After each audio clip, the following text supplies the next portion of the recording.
కూటమి సర్కార్ పాతపట్నం ఎమ్మెల్యే మామిడి గోవిందరావు అక్రమాల పుట్టపై ఎక్స్క్లూజివ్ వీడియో సంపాదించింది ప్రైమ్ 5 న్యూస్. అదేంటో మీరే చూడండి. భూ ఆక్రమణ ఎజెండాగా పాలనలో ముందుకు సాగిపోతున్నారు కూటమి సర్కార్ పాతపట్నం ఎమ్మెల్యే మామిడి గోవిందరావు. ఎమ్మెల్యే కాకమునిపై వందలాది మంది అమాయకుల నెత్తిన శ్రీ సాయి గణేష్ రియల్ ఎస్టేట్ కొచ్చిటోపి పెట్టారు.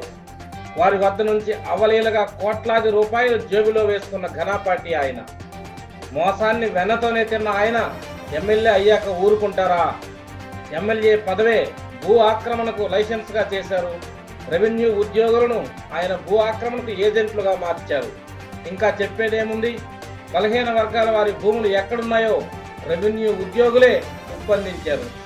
వెంటనే రంగంలోకి దిగిన ఎమ్మెల్యే గోవిందరావు, ఆయన తాబేదారులు శ్రీకాకుళం జిల్లా పాతపట్నం నియోజకవర్గం పాతపట్నం మండలం పాసగంగుపేట రెవెన్యూ గ్రామంలో సర్వే నెంబర్ 58/1F లో 6 నిరుపేదలకు చెందిన సుమారు 4.5 ఎకరాల ల్యాండ్ సీలింగ్ భూమిని ఆక్రమించుకోవడానికి సిద్ధమైపోయారు. అమాయక రైతులను పిలిపించి తన కార్యాలయంలో బంధించి బెదిరించారు ఎమ్మెల్యే గోవిందరావు. మాట వినకపోతే ఎక్కడ ఏమవుతారో చూసుకోండి అంటూ మహిళల ఎదుట పాతపట్నం మండల తహసీల్దార్ కిరణ్ కుమార్ సాక్షిగా తొడలు కొట్టి మేసాలు తిప్పారు. నెల రోజుల పాటు ఆ నిరుపేదల్ని నిద్ర కూడా పోనివ్వకుండా తన అనుచరుడైన రౌడీ షీటర్ చేత బెదిరింపు శ్రీముఖాలు పంపిస్తూనే ఉన్నారు. భరించలేని 6 రైతులు తాజాగా ప్రైమ్ 5 ఛానల్ ముందుకు తమకు న్యాయం చేయాలంటూ వచ్చారు. వారి ఆవేదన వారి మాటల్లోనే వినండి. సార్ మాది పాతపట్నం మండలం సార్. మాది రఘుతలక్ష్మీపురం గ్రామం. మాకు పాసిగొంగపేటలో మా మామయ్య మాజీ నక్సలైట్ కింద మాకు 80 సెంట్ల భూమి ఇచ్చారు. అంటే ఇలా మేము 6 సార్. మేము 6 అయితే మా 6కి 5కి 80 సెంట్లు ఇచ్చారు. ఒక ఆయనకి 50 సెంట్లు ఇచ్చారు. మా మామయ్యతో ఉన్న ఆయన పెద్ద ఆయన, ఇతనికి 50 సెంట్లు. అప్పుడు మా మామయ్యతో ఉన్న ఆయన ఒక్క ఆయనే ఉన్నారు, మిగతా వాళ్ళు అందరూ చనిపోయారు. అప్పటి నుంచి 40 సంవత్సరాలు అవుతుంది అయ్యా మా సాగులో ఉన్నది. మొక్కలు కూడా పెంచుకున్నాము, పెద్ద చెట్లు అయ్యాయి సార్. అప్పటికి ఇప్పటికి మేము అలాగే పెంచుతూ ఉన్నాము. కూరగాయలు మొక్కలన్నీ వేసుకొని జొన్న తర్వాత సోడి ఉలవ అన్నీ వేసుకొని మేము పండించుకుంటున్నాము. పండించుకుంటే మాకు ఏడు చేసినారంటే ఎంఆర్ఓ గారు మాకు పిలిపించారు సార్. మాకు ఎంఆర్ఓ గారు పిలిపించారు కదా. ఇంతకుముందు ఆర్డీ దగ్గరికి వెళ్ళాము. మాకు పాస్ పుస్తకాలు ఇచ్చిమన్నారు కదా అని మేము మధ్యాహ్నం 12 గంటప్పుడు మేము ఇక్కడ కుక్కలో మట్టి పోయేస్తుంటే మేము ఆ కుక్కలో వదిలేసి మేము వెళ్ళాము సార్. ఎంఆర్ఓ గారు ఏడు చేశారంటే, అమ్మ ఇక్కడ నా దగ్గర కాదమ్మా, పదండి ఎమ్మెల్యే ఆఫీస్కి వెళ్దామని ఎమ్మెల్యే ఆఫీస్కి తీసుకెళ్లారు సార్. ఎమ్మెల్యే ఆఫీస్కి మేము వెళ్ళాము. ఎప్పుడు అది 8వ తారీఖున సార్. ఆ పొద్దు ఉమెన్స్ డే. ఆ రోజు ఉమెన్స్ డే రోజు మాకు పిలిపించి ఎమ్మెల్యే ఆఫీస్కి తీసుకెళ్లారు సార్. తీసుకెళ్తే మేము వెళ్ళాము. అందరికీ బయటకు పంపించేసి లోన మాకు ఉంచేసి మా దగ్గర సెలవులు తీసుకున్నారు సార్. మా 5 కూడా సెలవులు తీసుకొని వాళ్ళు పిఏ ఎక్కడిడ్డారో మాకు తెలియదు సార్.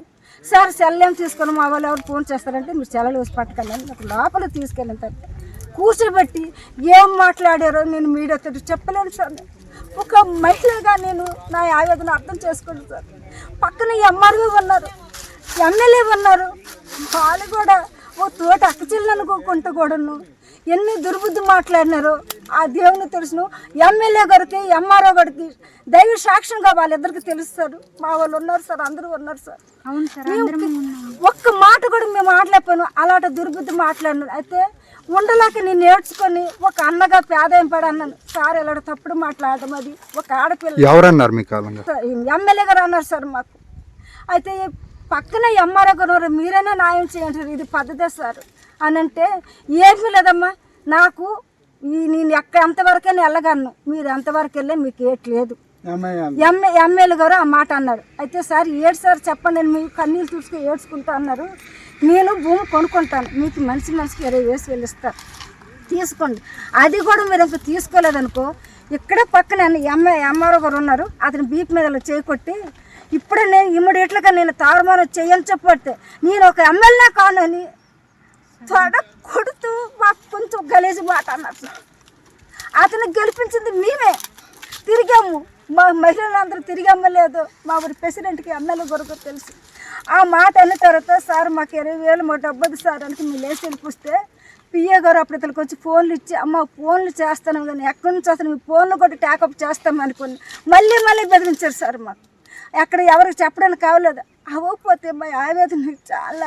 అప్పుడు మా కమ్యూనిస్ట్ పార్టీ వాళ్ళ కాడికి మేము వెళ్ళాం సార్. మా పార్టీ మా మామయ్యకి మాజీ నక్సలైట్ ప్రిజనర్ కింద మా మామయ్యకి ఇచ్చారు సార్ ఆ భూమి. ఆ భూమి ఇస్తే మాకు ఎవరు న్యాయం చేస్తారు ఇంతవరకు వాళ్ళకి ఎవరికి చెప్పలేదు సార్. పట్టా నెంబరు మాది 58 సార్. మాది 58లోనే 1 మాది అంటే 1ది సార్. మాది 1ది.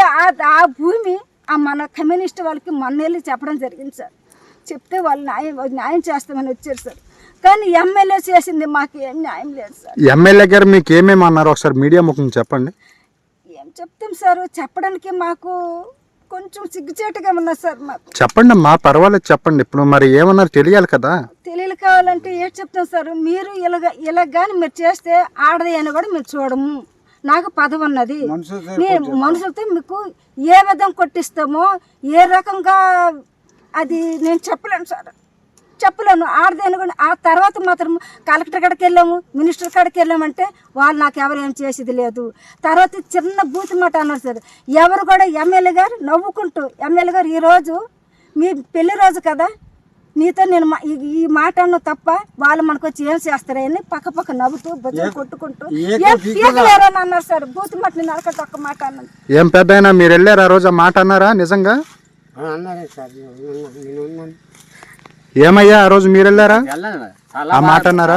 మాట్లాడతారు పరిష్కారం చేయమంటే మీ పేదలు కొడుకు చేయకు నిజంగా ఆవిడ చెప్పినట్టుగా మాట అన్నారా? అన్నాడు. మనం వెళ్ళినప్పుడు ఎందుకు మీరు పరిష్కారం రమ్మని ఇచ్చండి అంటే మేము ఇంకేం మాట్లాడలేదు సార్. మేము లేచి వచ్చేసాము. ఎందుకంటే మాకున్న ఆధారం అదే సార్. మా పేదలు కొట్టడానికి మా పేదల కడుపు అదే సార్. మేము అందులోనే పంట పండించుకొని మేము బ్రతకాలి. దాన్ని కూడా లాగేసుకుంటాము అని ఆశపడుతున్నారు. అది ఎంతవరకు కరెక్ట్ మాకైతే తెలియదు సార్. మా దగ్గర ఉన్న ఆధారాలన్నీ వాళ్ళకి ఇచ్చేసాము. మా కాడ ఇంకేం లేదు సార్. మా కాడ ఉన్న ఆధారాలన్నీ తీసుకొని మాకు ఇలా తిప్పుతున్నారు సార్. ఎక్కడికి వెళ్ళినా కూడా ఏదో ఒక వంక పెట్టి ఫస్ట్ సారి వెళ్ళేటప్పుడు మరి అలా ఏం జరుగుతుందని మాకు తెలియదు సార్. ఫస్ట్ వెళ్తే మీకు ఎందుకులే అమ్మ మీకు ఇచ్చేస్తాంలే అంటున్నారు. రెండోసారి వెళ్ళినప్పటికేమో ఏదో ఒక వంక పెట్టుకొని ఇంకా మీది కాదులే అమ్మ ఎందుకు మీరు పోరాడము మీకు ఏమున్నదిలే అన్నట్టు ఇలా చేస్తున్నారు సార్. మా పట్టాలు తీసుకున్నారు, మా సర్వే నెంబర్లు తీసుకున్నారు, మా కాడ ఉన్న ఆధారు అన్నీ తీసుకున్నారు సార్. రికార్డులన్నీ వాళ్ళ దగ్గరే ఉన్నాయి సార్. ఇప్పుడు వెళ్ళి అడిగితే ఏం లేదులే అమ్మ మీ దగ్గర ఏమున్నాయి ఇవేం పనికి వస్తాయనేసి ఏంటి ఆర్డీఓ గారు గట్టా చెప్తున్నారు సార్. మీరే ఇంకా మాకు న్యాయం చేయాలి సార్. మీరు ఇంకా మాకు తెలిసింది ఇంతే. మేమైతే చదువుకున్న వాళ్ళం కాదు, మాకేం తెలీదు. మీ మీద ఆధారపడి మేము నాయకుల దగ్గరికి వెళ్తున్నాము. ఇంకా మీరే ఏ దారి పెడతారో మా పిల్లలకి మీ మీద ఆధారపడి మేము అడుగుచున్నాం సార్. మా భూములు మాకు ఇచ్చేయండి సార్. మాకే ఆధారం లేదు సార్. మేము ఇంతకు మించి ఇంకేం చెప్పుకోలేము. మేము ఎక్కడికి వెళ్తే భయంతో వెళ్తున్నాం, బెదిరిస్తున్నారు. మీకు ఎక్కడికి వెళ్ళి మీరు ఇంకా పోరాడమే కానీ మీకు ఇంకా అది జరగదు. మీకు అది జరిగిన పని కాదు. ఎందుకు దానికోసం పోరాడతారనేసి ఇంకా భయపడిపోతున్నాం సార్. మేము కూడా మాకు ఇంకెవరు లేరు. ఎక్కడికి వెళ్ళినా ఒంటరి ప్రయాణాలు మావి. దయచేసి మా భూములు మాకు ఎమ్మెల్యేతో మాట్లాడి ఇప్పించండి. మాకు న్యాయం చేసి పెట్టండి సార్. ఈ చిన్న మనీ మేమేమి ఆడుకుంటున్నాం సార్. విన్నారు కదా, ఇదండి ఎంజీఆర్ అసలు రంగు. శ్రీ సాయి గణేష్ రియల్ ఎస్టేట్ లో మన ఎమ్మెల్యే మామిడి గోవిందరావు రియల్ దందా స్టోరీతో రేపు మళ్ళీ కలుద్దాం.